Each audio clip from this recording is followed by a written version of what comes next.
Timer and counter instruction group में total 5 instruction है। T on timer, दूसरा retentive timer और एक तीसरा टाइमर है टी ऑफ टाइमर, और फिर चौथा और पांचवा जो है वो काउंटर के इंस्ट्रक्शन है। इसमें सीटीयू काउंट अप और सीटीडी काउंट डाउन, ऐसे ये टोटल 5 इंस्ट्रक्शन है। पहले 3 इंस्ट्रक्शन जो है फर्स्ट, सेकेंड एंड थर्ड, यानी कि टी ऑन, आरटीओ और टी ऑफ, ये 3 इंस्ट्रक्शन हम इस क्लास में डिस्कस करेंगे। बाकी के जो काउंटर के 2 इंस्ट्रक्शन है ये हम नेक्स्ट क्लास में डिस्कस करेंगे। तो सबसे पहले टी ऑन टाइमर का इंस्ट्रक्शन कैसा होता है उसे समझ लेते हैं। टी ऑन इंस्ट्रक्शन कुछ इस तरह का होता है।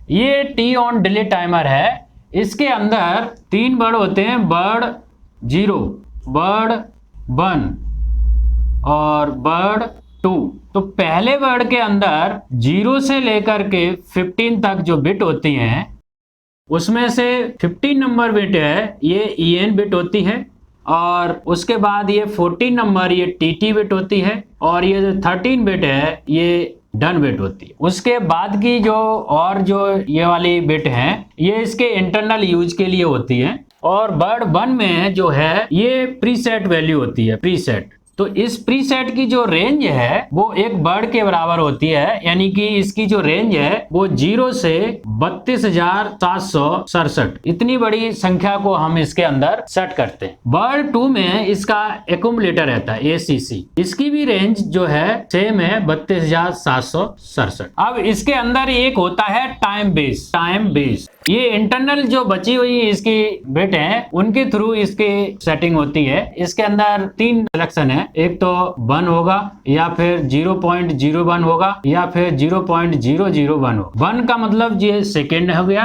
और 01 का मिली सेकेंड, और 0.001 का मतलब माइक्रो सेकेंड। यानी कि इस तरह के हम टाइम बेस इसका सेलेक्ट कर सकते हैं। मिली सेकेंड में टाइमर चलाना है, माइक्रो सेकेंड में चलाना है या फिर सेकेंड में चलाना है, उसके हिसाब से ये सेलेक्ट होता है। तो इस तरह से इसके अंदर 3 डिजिटल बिट मिल जाती हैं, यानी कि जो डिजिटल बिट है आपके पास वो है EN, TT और DN, और जो 2 एनालॉग टैग हैं वो आपके हैं PRE प्रीसेट वैल्यू और ACC एक्यूमुलेटेड वैल्यू। अब इसको यहां से हटा देता हूं। ये ऑन डिले टाइमर कैसे वर्क करेगा, ये इनपुट सेक्शन की जो कंडीशन होगी वो जैसे ही ट्रू होगी तो इसके अंदर सबसे पहले EN बिट और TT बिट ये ऑन हो जाएंगे, और इसके अंदर प्रीसेट वैल्यू अगर मैंने 30 सेकेंड डाल दी, मान लीजिए 30 सेकेंड हमने डाल दी, तो ये 30 सेकेंड, ये 30 सेकेंड है।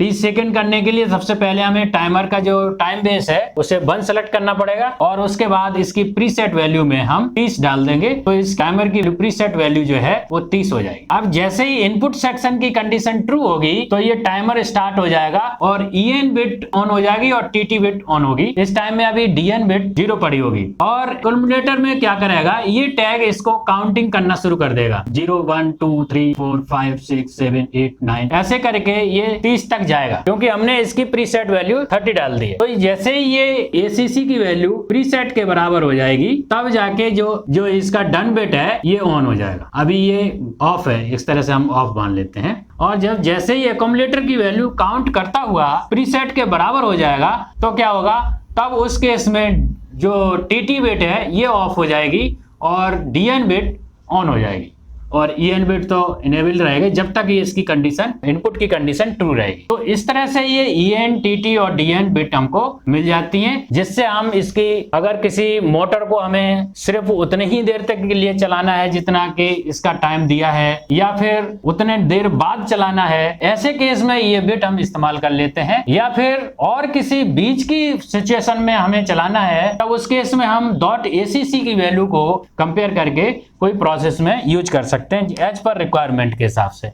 ये तो हुआ टी ऑन टाइमर। एक दूसरा भी टाइमर है रिटेंटिव टाइमर, यहां पर ऐसा लिखा होगा।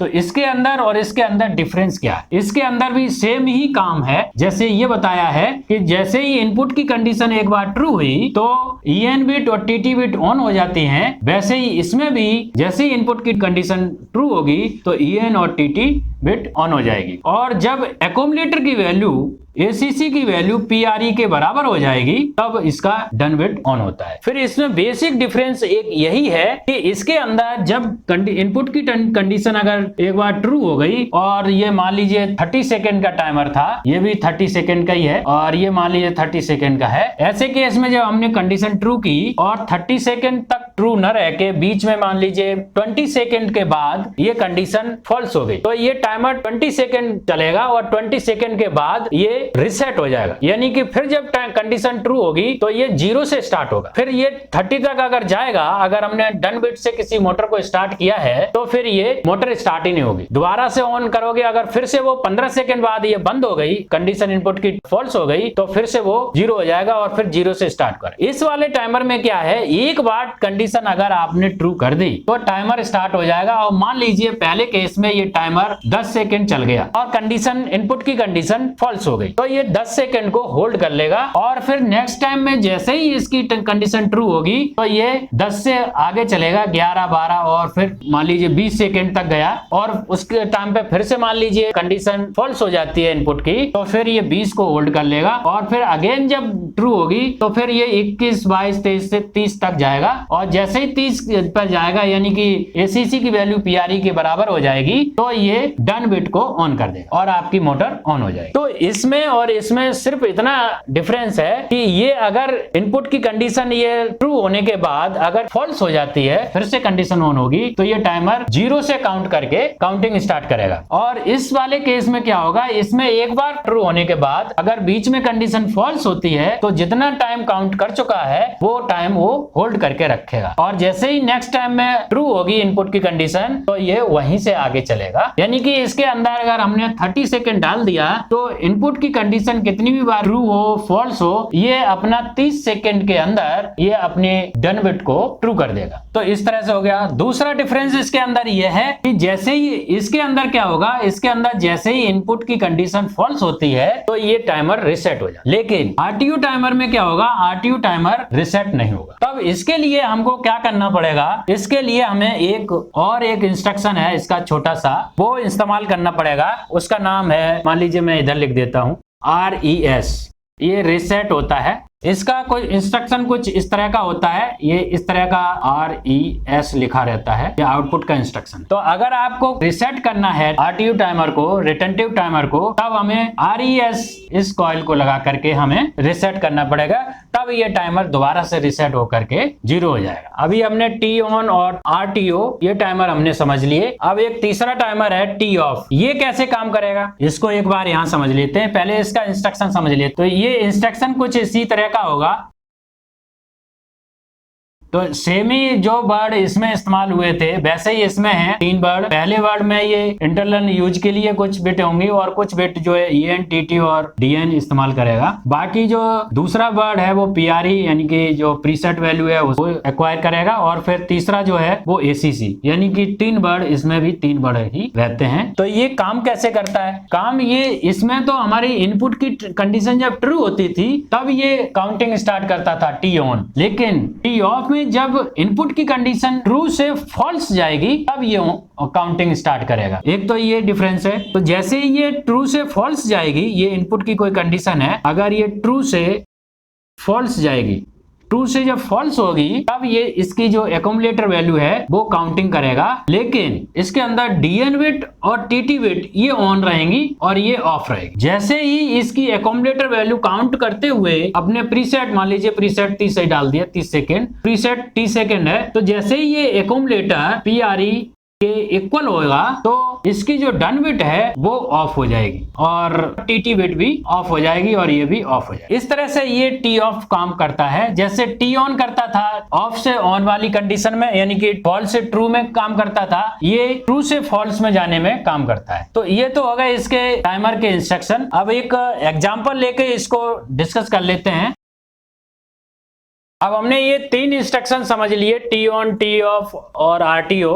तो इन 3 इंस्ट्रक्शन को यूज करके एक यहाँ पर एग्जाम्पल हमने लिखा है, इसको यूज कर लेते हैं। ये जो केस है, इस पहले वाले केस में हम 2 टाइमर पढ़ेंगे और दूसरे वाले केस में हम टी ऑफ टाइमर को पढ़ेंगे। इसमें क्या है, if D1 input condition is true then after 30 second M1 motor should on. तो ये एक एग्जाम्पल है, तो इसको पहले इसको समझ लेते हैं ये कैसे बनेगा। ये 2 तरीके से बन जाएगा। एक तो हमारा केस 1 यहाँ पे लिख देते हैं, केस 1।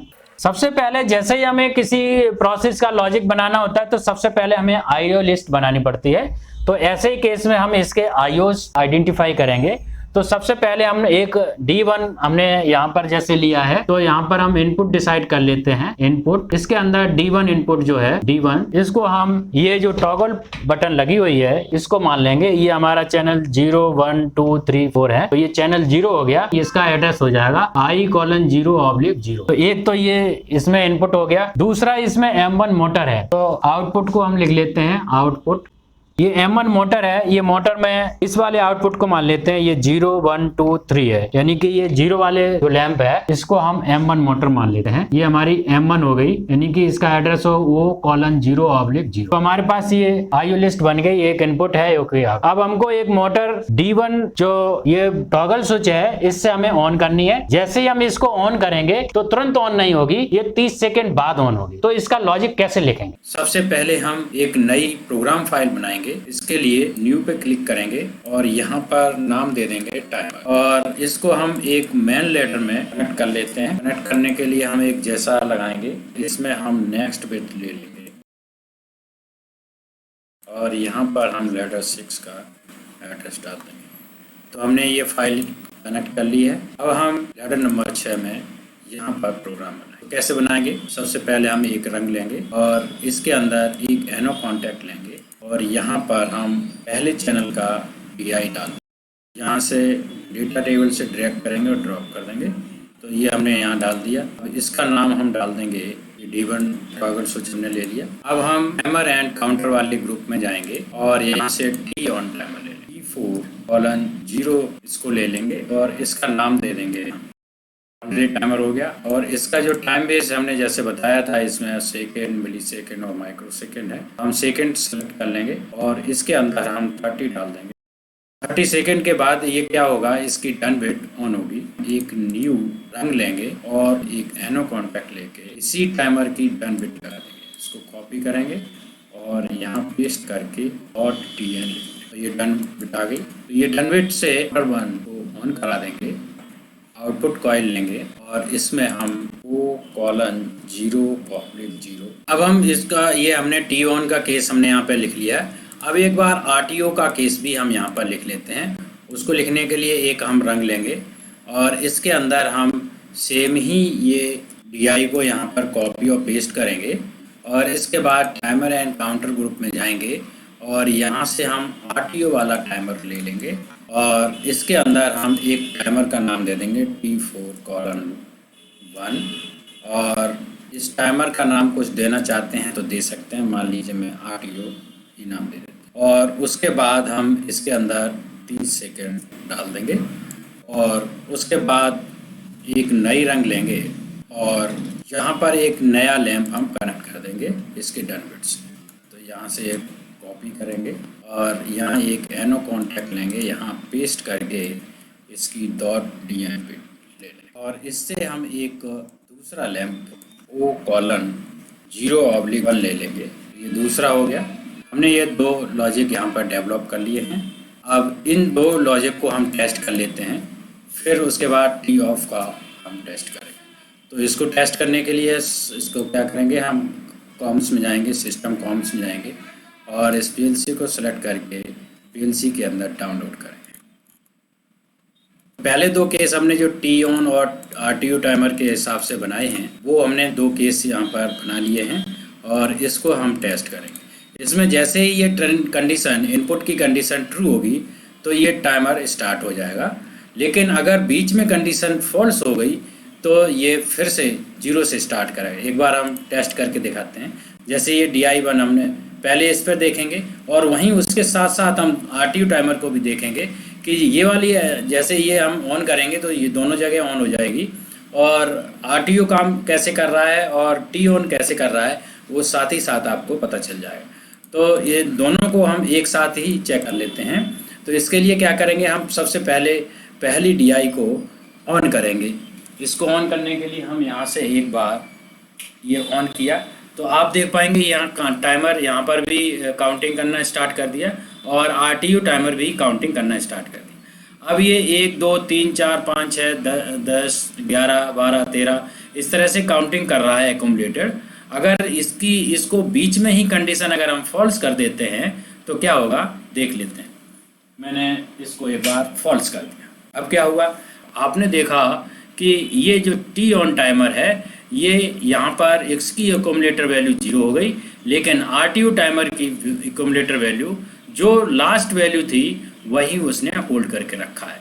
यानी कि अब हम कंडीशन को दोबारा से अगर हमने इसको ऑन कराना है तो क्या होगा, ये 0 से स्टार्ट करेगा लेकिन ये 23 के ऊपर से स्टार्ट करेगा। एक बार दोबारा से हम कंडीशन को ऑन करते हैं। जैसे हमने ये ट्रू किया ये 24 से स्टार्ट हुआ और ये 0 से स्टार्ट हुआ। यानी कि ऐसे केस में ये क्या हुआ, ये जो लैंप आप देख पा रहे हैं ये वाला लैंप, ये जो 1 नंबर चैनल था ये 0 नंबर अभी भी ऑफ है, क्योंकि ये इसका टाइम जो है 0 से स्टार्ट किया था और अभी तक ये पूरा नहीं हुआ है, तो इसलिए ये अभी टाइम लगा रहा है। लेकिन इसने अपना टाइम ना सेव कर लिया, क्योंकि उसको एक बार कंडीशन ट्रू मिल गई थी तो उतना उसने चला दिया था और उसके बाद जब जैसी दूसरी बार जब कंडीशन ट्रू हुई इनपुट की तो उसने दोबारा से वहीं से आगे का टाइम स्टार्ट किया। तो इस तरह से ये अभी के केस में हमने टी ऑन और RTO दो टाइमर का हमने लॉजिक बनाया और टेस्ट किया। अब हम दूसरा केस टी ऑफ टाइमर को डिस्कस कर लेते हैं। तो एक बार हम इसको सेव करेंगे। सेव करने के बाद एक बार ऑफलाइन जाएंगे और अब हम एक टी ऑफ टाइमर का लॉजिक बनाएंगे। उसके लिए हम एक न्यू फाइल बनाएंगे और इसका नाम देंगे टाइमर ऑफ। ये मैंने एक दूसरी फाइल बना ली और इसको मेन उसमें हम एक बार कनेक्ट करेंगे, कॉपी और पेस्ट करेंगे और यूज सेव एंड से कनेक्ट करके इसमें एक नेक्स्ट बिट लगा करके और फिर हम इसके अंदर एक बार लॉजिक बनाएंगे। लॉजिक सेम ही तरीके से लेंगे, एक एनो कॉन्टैक्ट लेंगे और इसके अंदर हम इसका एड्रेस दे देंगे D1 का एड्रेस हमारा I:0/0 था, तो ये हो गया। अब हम एक यहाँ पर टी ऑफ टाइमर लेंगे और यहाँ पर एक T4:2 टाइमर ले लें और इसके अंदर 30 सेकेंड हम सेट कर देंगे। उसके बाद एक नई रंग लेंगे और एक एनो कॉन्टैक्ट लेंगे और इसका एड्रेस कॉपी करेंगे और यहाँ पेस्ट करके .dn लिख देंगे। तो इसकी जैसी डन बिट होगी तो हम O:0/0 को यहाँ से बंद करा देंगे। इसको एक बार डाउनलोड करके लेते हैं। ये हमने लॉजिक डाउनलोड कर लिया है। अब हम इसको टेस्ट करेंगे। टेस्ट करने के लिए क्या करेंगे, एक बार हम यहाँ पर इस कंडीशन को ऑन करेंगे और ऑन करने के बाद अभी तो हमारा मोटर ऑन हो गई है, सिर्फ ऑन है। अब ये हमारा जो स्टेप है, जैसे मोटर ऑन है, अब ऑन के बाद हमको ऑफ़ करना है तो वो 30 सेकंड बाद ऑफ होगी। तो मैं अभी के केस में ऑन है, अब इसको हम एक बार ऑफ़ करेंगे। अब मैंने ऑफ़ कर दी लेकिन लैंप ऑफ नहीं हुई, यानी कि मोटर ऑफ नहीं हुई। ये अपना एक एक्यूमुलेटर में अपनी वैल्यू को काउंट करना शुरू कर दिया है और ये काउंट करता हुआ जा रहा है और 30 सेकंड जब एलैप्स हो जाएंगे, यानी कि इस टी ऑफ टाइमर की एक्यूमुलेटर की वैल्यू प्रीसेट के बराबर होगी, तब ये इसको ऑफ कर देगा। अब ये 25, 26, 27, 28, 29, 30 ये जैसे ही किया, अब इसने इसको ऑफ कर दिया। आज की क्लास में हमने सीखा टी ऑन, RTO और टी ऑफ टाइमर कैसे वर्क करते हैं। तो इस क्लास में बस इतना ही। Thank you for watching this video. अगर आपको ये वीडियो पसंद आई तो लाइक करें, शेयर करें और अगर आपने अभी तक हमारे चैनल को सब्सक्राइब नहीं किया तो सब्सक्राइब कर लें, साथ ही साथ बेल आइकन को क्लिक कर लें ताकि हमारे लेटेस्ट वीडियो के अपडेट्स आपको टाइम से मिल सके। और अगर आपका कोई क्वेश्चन है, कोई डाउट है तो नीचे कमेंट बॉक्स में पूछ सकते हैं। Thank you.